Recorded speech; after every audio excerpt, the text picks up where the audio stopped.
नमस्कार. कृष्णा नदीच्या काठावर वसलेलं एक अतिशय शांत आणि तितकंच पवित्र स्थान म्हणजे श्रीदत्त क्षेत्र औदुंबर. आजच्या या विशेष आढाव्यात आपण याच आध्यात्मिक ऊर्जेने भारलेल्या क्षेत्राची सविस्तर माहिती घेणार आहोत. खरं तर ही एक प्रकारची व्हर्च्युअल तीर्थयात्राच आहे. चला तर मग थेट सुरुवात करूया. तर आजच्या या प्रवासात आपण नेमक्या कोणत्या गोष्टी पाहणार आहोत?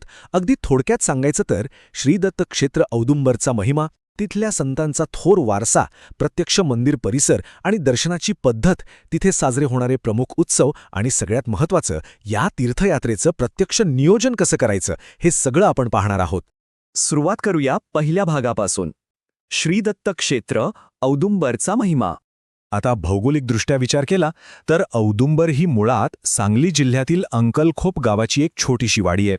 पण गंमत बघा, भिलवडी, अंकलखोप आणि औदुंबर ही तिन्ही गावे मिळून एक अतिशय पवित्र असा त्रिकोण तयार होतो. आणि विशेष म्हणजे काय माहितीये, हा संपूर्ण परिसर अवघ्या 1 किलोमीटरच्या कक्षेत वसलेला आहे, अगदी जवळजवळ. याचमुळे या संपूर्ण परिसराला एक प्रचंड एकसंध असं आध्यात्मिक वलय प्राप्त झालंय. या क्षेत्राविषयी एक अत्यंत गूढ आणि पवित्र भावना नेहमी जोडली जाते. असं म्हणतात की या परिसरात नेहमी तपस्वींचा वावर असतो. बापरे. आणि ही काही केवळ एक आख्यायिका नाहीये बरं का, तर पिढ्यानपिढ्या चालत आलेली ही एक घट्ट श्रद्धा आहे. या भूमीत खरंच अशी काही चैतन्यमयी ऊर्जा आहे जिथे महान तपस्वी आजही अदृश्य रूपात वावरत असतात, असं मानलं जातं. आता वळूया पुढच्या टप्प्याकडे, संत आणि त्यांचा वारसा. ह्या क्षेत्राला लाभलेला इतिहास खरंच खूप सखोल आहे. अगदी सुरुवातीला पाहायचं तर वाशिम जिल्ह्यातील कारंजा लाड इथे जन्मलेले श्री नरसिंह सरस्वती स्वामी या ठिकाणी आले. त्यांच्या पदस्पर्शाने हे स्थान खऱ्या अर्थाने पावन झालं. त्यानंतर इसवी सन 1826ची गोष्ट. ब्रह्मानंद स्वामी थेट गिरनारहून इथे आले. त्यांनी इथे अतिशय कठोर तपश्चर्या केली आणि इथेच संजीवन समाधी घेतली. पुढे काय झालं तर त्यांचे शिष्य स्वामी सहजानंद यांनी हाच वारसा पुढे चालवला आणि आज तिथे जो प्रशस्त घाट आपल्याला दिसतो ना, तो त्यांनीच बांधला. यानंतर आपण पाहणार आहोत मंदिर परिसर आणि दर्शन, म्हणजे प्रत्यक्ष तिथे गेल्यावर काय अनुभव येतो ते पाहूया. प्रत्यक्ष मंदिरात गेल्यावर भाविकांचा नित्यक्रम नेमका कसा असतो, तर तो प्रामुख्याने 3 टप्प्यातून जातो. पहिली पायरी म्हणजे कृष्णा नदीच्या खळाळत्या आणि थंडगार पाण्यात पवित्र स्नान करायचं. मग दुसरी पायरी म्हणजे श्री दत्तगुरूंच्या विमल पादुकांचं मनोभावे दर्शन घ्यायचं. आणि मग तिसरी पायरी येते, ती म्हणजे मंदिरालगतच्या ज्या ओवऱ्या आहेत ना, तिथे शांत बसून श्री गुरुचरित्राचं पारायण करायचं. हा जो संपूर्ण अनुभव आहे तो मनाला अथांग शांतता देऊन जातो, हे नक्की. मंदिराच्या प्रांगणात एक अत्यंत जुना आणि मोठा औदुंबराचा वृक्ष आहे.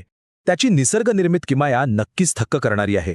म्हणजे विचार करा, जेव्हा सूर्य कडाक्याचा तळपत असतो ना, तेव्हा या वृक्षाची सावली जमिनीवर अशा प्रकारे पडते जणू तिथे कोणीतरी अगदी सुबक रांगोळीच काढली आहे. निसर्ग आणि अध्यात्माचा असा सुरेख संगम खरोखरच डोळ्यांचं पारणं फेडतो. आता दर्शन झाल्यावर मुख्य मंदिरातून थोड्या पायऱ्या चढून आपण वर गेलो की तिथे लागतो ब्रह्मानंद स्वामींचा मठ. मगाशी आपण पाहिलं तसं हे तेच पवित्र स्थान आहे जिथे त्यांनी आपली कठोर तपश्चर्या पूर्ण केली आणि समाधी घेतली. तिथली ती स्थापत्य रचना, तो परिसर आपल्याला थेट त्या काळाच्या इतिहासाशी जोडून ठेवतो. चला आता बघूया क्षेत्रातील प्रमुख उत्सव कोणते आहेत. एरवी अगदी शांत आणि निवांत असणारं हे क्षेत्र हिंदू पंचांगातील चैत्र मासात मात्र प्रचंड चैतन्यमयी होऊन जातं. कारण या काळात इथे कृष्णामयी उत्सव, श्रीपाद श्रीवल्लभ उत्सव आणि श्री नरसिंह सरस्वती जन्मोत्सव अगदी मोठ्या थाटामाटात साजरे केले जातात. आणि हो, यासोबतच श्री दत्त जयंतीचा सोहळाही इथे खूप भव्य असतो. उत्सवांच्या या काळात जर या क्षेत्राला भेट दिली तर तो एक आयुष्यभर पुरेल असा अविस्मरणीय अनुभव ठरतो. आणि आता शेवटचा पण सर्वात महत्त्वाचा भाग, तीर्थयात्रेचे नियोजन. इथे पोहोचण्याचं नियोजन करणं तसं अगदी सोपं आहे. जर आपण रस्ते मार्गाने जायचा विचार करत असू तर सांगली एसटी स्थानकावरून तासगाव कोल्हापूर मार्गावरील सांगली अंकलखोप बसने थेट तिथे जाता येतं. आणि जर रेल्वेने प्रवास करायचा असेल तर पुणे कोल्हापूर मार्गावरील भिलवडी रेल्वे स्थानकावर उतरायचं. तिथून हे क्षेत्र अवघ्या 8 किलोमीटर अंतरावर आहे. म्हणजे प्रवासाची तशी कोणतीच अडचण नाही. बरं, प्रवासासोबतच निवासाची काय सोय आहे? तर तिथे निवासाचीही उत्तम सोय उपलब्ध आहे.